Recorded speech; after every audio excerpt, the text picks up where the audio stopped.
Hello everyone, welcome back to my channel. ഇന്നത്തെ recipe chicken ഹാൻഡിയാണ് കേട്ടോ. ചിക്കൻ ഹാൻഡി ഉണ്ടാക്കുന്നത് എങ്ങനെയാണെന്ന് നമുക്ക് നോക്കാം.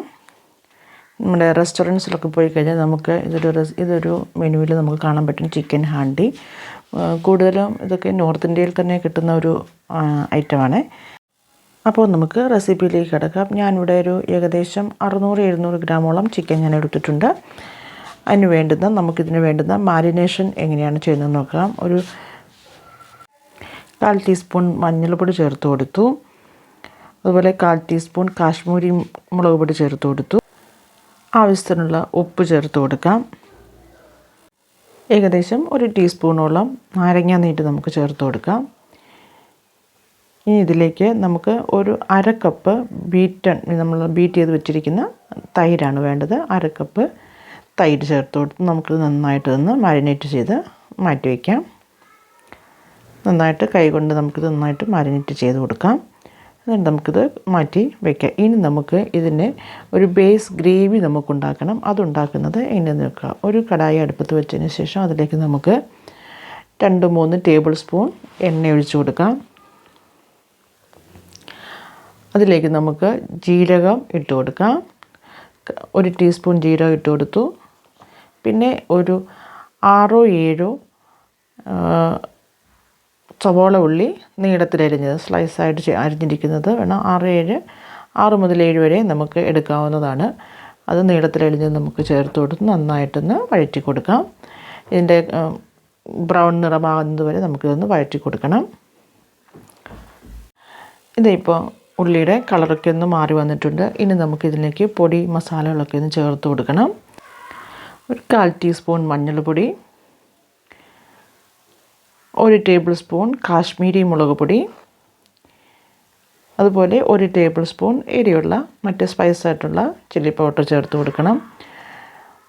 മല്ലിപ്പൊടി ഒരു 2 ടേബിൾ സ്പൂൺ മല്ലിപ്പൊടി ചേർത്ത് കൊടുക്കാം. അതുപോലെ ജീരകത്തിൻ്റെ പൊടി ഒരു 1 ടീസ്പൂൺ ചേർത്ത് കൊടുക്കാം. ഇതിലേക്ക് ഗരം മസാല 1 ടീസ്പൂൺ ഗരം മസാല കൂടെ ചേർത്ത് കൊടുത്ത് നമുക്കിത് നന്നായിട്ട് മസാലയുടെ പച്ചമണമൊക്കെ ഒന്ന് മാറി വരുന്നത് വരെ നമുക്കൊന്ന് ഇളക്കി കൊടുക്കാം. നമുക്കിത് കരിഞ്ഞു പോകുന്നെന്ന് തോന്നുവാണെങ്കിൽ നമുക്ക് അല്പം വെള്ളം ചേർത്ത് കൊടുക്കാം. വെള്ളം ചേർക്കുമ്പോൾ പച്ചവെള്ളം ഒഴിക്കരുത്. ചൂടുവെള്ളം തന്നെ നമുക്ക് ഒഴിച്ചു കൊടുക്കണം.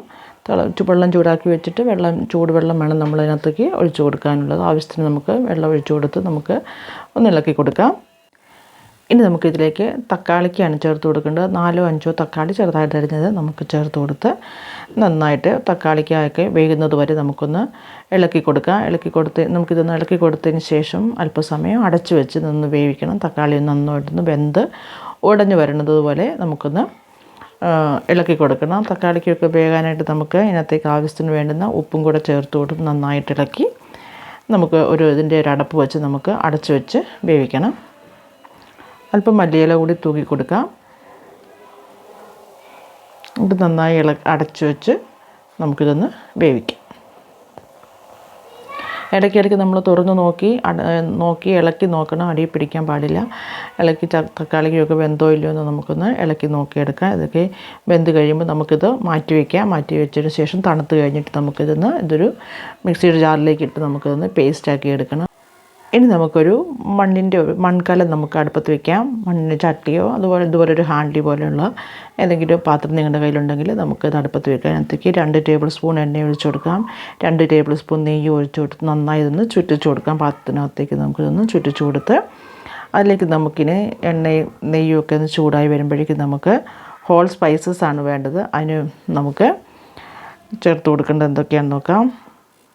1 ടീസ്പൂൺ ജീരകം, ഒരു ബ്ലാക്ക് കാർഡമം, 2-3 പച്ച ഏലയ്ക്ക, പിന്നെ cinnamon stick 1 inch, black pepper 3-4 black pepper, ഒരു ബേലീഫ് എല്ലാം കൂടി ഇട്ട് ഒന്ന് മൂത്ത് വന്നതിന് ശേഷം നമുക്ക് ഒരു ഒനിയൻ നമുക്ക് ചെറുതായിട്ട് ചെറുതായിട്ട് അരിഞ്ഞത് നമുക്ക് ഇട്ട് കൊടുത്ത് ഉള്ളിയുടെ നിറം മാറുന്നത് വരെ നമുക്ക് ഇളക്കി കൊടുക്കാം.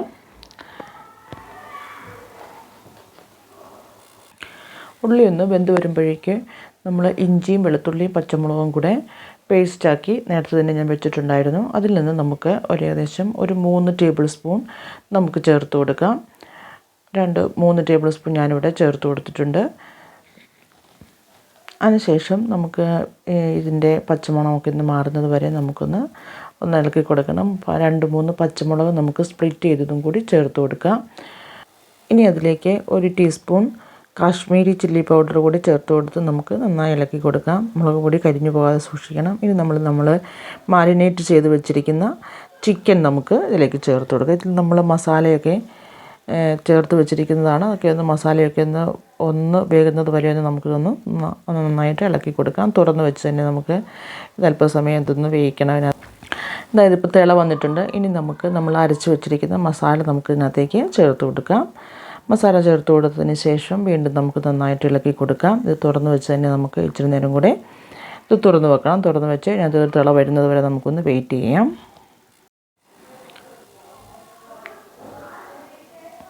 ഇതിപ്പോൾ തിളയൊക്കെ ചെറുതായിട്ട് തിളച്ച് വരാൻ തുടങ്ങിയിട്ടുണ്ട്. നല്ലപോലെ തിളച്ച് വരുന്നത് വരെ നമുക്കൊന്ന് അല്പസമയം വെയിറ്റ് ചെയ്യാം. ഇത് തിളയ്ക്കാൻ തുടങ്ങിയിട്ടുണ്ട്. ഇനി ഇതിൻ്റെ അടപ്പ് വെച്ച് നമുക്ക് അടച്ചു കൊടുക്കാം. ഇതിൻ്റെ അടപ്പ് വെച്ച് അടച്ചതിന് ശേഷം നമുക്ക് ഗോതമ്പ് പൊടി കുഴച്ചിട്ട് നമുക്ക് ഇതിൻ്റെ ചുറ്റും നമ്മൾ ദമ്മിടുന്നത് പോലെ, നമ്മൾ ബിരിയാണിക്കൊക്കെ ദമ്മിടുന്നത് എല്ലാവർക്കും അറിയാമായിരിക്കുമല്ലോ, അതുപോലെ നമുക്ക് ഇതിൻ്റെ അടപ്പിന് പുറമേ നമുക്ക് അടപ്പ് നന്നായി യോജിച്ചിരിക്കുന്നുണ്ടെങ്കിൽ നമുക്കിത് ദമ്മിട്ട് കൊടുക്കാം. ആട്ട കുഴച്ച് നമുക്കിതുപോലെ എൻ്റെ അടപ്പിന് ചുറ്റും നന്നായിട്ട് ഒന്ന് തേച്ച് കൊടുക്കണം. അപ്പം ഒട്ടും ആവി പുറത്തേക്ക് പോവില്ല. നമുക്ക് നന്നായിട്ട് ഈ ആവിയിൽ വേണം ഇത് ഈ ചിക്കൻ നമുക്ക് വേവിച്ചെടുക്കാനായിട്ട്. അപ്പോൾ എൻ്റെ ചാനൽ സബ്സ്ക്രൈബ് ചെയ്യാത്തവർ എൻ്റെ ചാനലൊന്ന് സബ്സ്ക്രൈബ് ചെയ്യുക. നിങ്ങൾക്ക് ഈ റെസിപ്പി ഇഷ്ടമായാൽ നിങ്ങളുടെ ഫ്രണ്ട്സ് ആൻഡ് റിലേറ്റീവ്സിലേക്കൊക്കെ ഒന്ന് ഷെയർ ചെയ്യുക. കുറേ പേരൊക്കെ സബ്സ്ക്രൈബ് ചെയ്തിട്ടുണ്ട്. എല്ലാവർക്കും വളരെ നന്ദിയുണ്ട്, സ്നേഹമുണ്ട്. നിങ്ങളുടെ സഹകരണങ്ങൾ വീണ്ടും ഞാൻ പ്രതീക്ഷിക്കുന്നു. നിങ്ങൾക്ക് സബ്സ്ക്രൈബ് ചെയ്തിട്ടുള്ള ഒരു വീഡിയോ നിങ്ങൾക്ക് ഇഷ്ടപ്പെട്ടാലും മറ്റുള്ളവരിലേക്കൊന്ന് ഷെയർ ചെയ്യുക. അവരോടുകൂടി ഒന്ന് സബ്സ്ക്രൈബ് ചെയ്യാൻ പറയുക. അതായത് ഇപ്പം ഇവിടെ ഞാൻ നന്നായിട്ട് എല്ലാം മാവൊക്കെ എല്ലായിടത്തും തേച്ച് കൊടുത്ത് അടച്ചിട്ടുണ്ട്. ഇനി നമുക്ക് അതിൻ്റെ ഏതെങ്കിലും ഒരു സൈഡിൽ നിന്ന് ഒരു ചെറുതായിട്ടൊന്ന് ഗ്യാപ്പിട്ട് കൊടുക്കണം. ഒരല്പം ആവി അതിൻ്റെ പുറത്തേക്ക് എക്സസ് ആയിട്ടുള്ള ആവി പുറത്തേക്ക് പോകേണ്ടതിനാണ്. ഒത്തിരി വലുതാക്കരുത്, ചെറുതായിട്ടൊരു നമുക്കൊരു ഹോളിട്ട് കൊടുക്കാം. അതിന് ശേഷം നമുക്ക് ഏകദേശം ഒരു 20-25 മിനിറ്റോളം നമുക്ക് ഇതിങ്ങനെ അടച്ചു വെച്ച് തന്നെ വേവിക്കണം. മീഡിയം ഫ്ലെയിമിൽ, ഒത്തിരി ഫ്ലെയിം കൂടി പോകാൻ പാടില്ല. മീഡിയം ഫ്ലെയിമിലിട്ട് നമുക്കിത് വേവിക്കാം. വേവിച്ചതിന് ശേഷം പിന്നെ സ്റ്റൗ ഓഫ് ചെയ്തതിന് ശേഷം നമുക്കൊരു 10 മിനിറ്റോടെ വെയിറ്റ് ചെയ്ത ശേഷം വേണം നമുക്കിത് ഓപ്പൺ ചെയ്യാനായിട്ട്. അതായത് ഇപ്പോൾ ഞാനത് 25 മിനിറ്റോളം സ്റ്റൗവിൽ വെച്ച് വേവിച്ചിരുന്നു. അതിന് ശേഷം 10 മിനിറ്റ് വെയിറ്റ് ചെയ്തു. സ്റ്റൗ ഓഫ് ചെയ്തിട്ട് 10 മിനിറ്റ് വെയിറ്റ് ചെയ്തതിന് ശേഷം ഞാനിതിവിടെ തുറക്കാൻ പോവുകയാണ്. നിങ്ങളുടെ മുന്നിൽ വെച്ച് തന്നെയാണ് തുറക്കുന്നത്. കണ്ടോളൂ, എന്ത് നല്ല കളറാണ് വന്നിരിക്കുന്നത്. നല്ല ടേസ്റ്റി ആയിട്ടുള്ളൊരു ചിക്കൻ കറിയാണ്. നിങ്ങളിതൊന്ന് ഉണ്ടാക്കി നോക്കണം, എല്ലാവർക്കും ഇഷ്ടപ്പെടും. ഇതാ നോക്കി, ചിക്കൻ്റെ ഗ്രേവിയൊക്കെ എന്ത് തിക്നെസ്സാണ്. നല്ല ഗ്രേവിയാണ്, നല്ല തരതരാന്നുള്ള ഗ്രേവിയാണ്. പിന്നെ ചിക്കനൊക്കെ എല്ലാം നന്നായി വെന്തിട്ടുണ്ട്. ചിക്കൻ വെന്തോന്നും കൂടി നമുക്കൊന്ന് നോക്കാം. ചിക്കനൊക്കെ നന്നായിട്ട് വെന്തിട്ടുണ്ട്, കണ്ടോ. ഇനി നമുക്കിതൊന്ന് ഗാർണിഷ് ചെയ്യണം. ഗാർണിഷ് ചെയ്യാൻ വേണ്ടിയിട്ട് ഞാനിവിടെ 3-4 പച്ചമുളക് കീറിയത്, നീളത്തിലരിഞ്ഞത്, പിന്നെ ഇഞ്ചി ജൂലിയൻസ് ആയിട്ട് കട്ട് ചെയ്തിരിക്കുന്നതുമാണ് ഞാനിവിടെ ഗാർണിഷ് ചെയ്തിരിക്കുന്നത്. അതിൻ്റെ കൂടെ മല്ലിയില, ചെറുതായിട്ട് അരിഞ്ഞിട്ടുള്ള മല്ലിയില നമുക്ക് ഒരു പിടി നമുക്ക് ചേർത്ത് കൊടുക്കാം. അതുപോലെ തന്നെ കസൂരി മേഥി, അതും കൂടി നമുക്ക് ഡ്രൈ റോസ്റ്റ് ചെയ്തതിന് ശേഷം കയ്യിൽ വെച്ച് നന്നായിട്ടൊന്ന് പൊടിച്ചതിന് ശേഷം നമുക്കിതിനകത്തേക്ക് ചേർത്ത് കൊടുക്കാം. അപ്പോൾ നമ്മുടെ ചിക്കൻ ഹാൻഡി ഇവിടെ റെഡി ആയിട്ടുണ്ട്. നിങ്ങളെല്ലാവരും ഒന്ന് ട്രൈ ചെയ്ത് നോക്കണം. ഒരു വെറൈറ്റി ടേസ്റ്റ് തന്നെയാണ്. എല്ലാം ഒരേ ടൈപ്പിലുള്ള ചിക്കൻ കറി ഉണ്ടാക്കി മടുത്ത് കഴിയുമ്പോൾ നമുക്കൊന്ന് ചേഞ്ച് ചെയ്ത് നോക്കാനുള്ള ഒരാഗ്രഹം തോന്നില്ല. അപ്പോൾ നമുക്ക് ഇതിങ്ങനെ ഉണ്ടാക്കി നോക്കാം. വലിയ ബുദ്ധിമുട്ടൊന്നുമില്ല. ഇവിടെ നമുക്ക് ഒരു ബൗളിലേക്ക് നമുക്ക് സെർവ് ചെയ്യാവുന്നതാണ്. അപ്പോൾ ക്രിസ്മസൊക്കെ വരികയാണല്ലോ. എല്ലാവർക്കും നേരത്തെ തന്നെ എൻ്റെ എല്ലാ ക്രിസ്മസ് ആശംസകളും ന്യൂ ഇയർ ആശംസകളും നേരത്തെ തന്നെ നേരുന്നു. എല്ലാവരും ഇതൊന്ന് ട്രൈ ചെയ്ത് നോക്കുക. പിന്നെ ചാനൽ സബ്സ്ക്രൈബ് ചെയ്യാൻ മറക്കരുത്. വീഡിയോ ഇഷ്ടപ്പെട്ടാൽ മറ്റുള്ളവരിലേക്കൊന്ന് ഷെയർ ചെയ്യുക. Thank you for watching. ഇനി മറ്റൊരു വീഡിയോയിൽ നമുക്ക് വീണ്ടും കാണാം. അതുവരെ എല്ലാവർക്കും നമസ്കാരം.